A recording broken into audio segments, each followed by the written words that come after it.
kaip buvo Žalgirio arena, ne Kaune.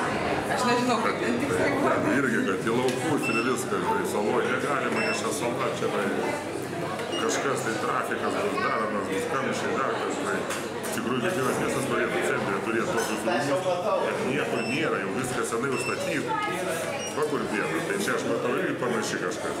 Jeigu čia yra pradėta statyti ir, sakysim, ten ir stadionas, ir toks daugiafunkcinė, ir, sakė, ir čia kažkokia tai trasa čia žymo tenai. Taip, Minios slėnis. Nes aš buvau Šakiuose, irgi buvau nustebęs. Ir salytė, ir baseinas, ir žmonių visas apylinkės suvažiuoja, sakė, patenkinti pasaką. Tai čia, kiek aš suprantu, didesnis iš tiek prieštelis. No, tai nežinau, tai visada aišku paspuošinės.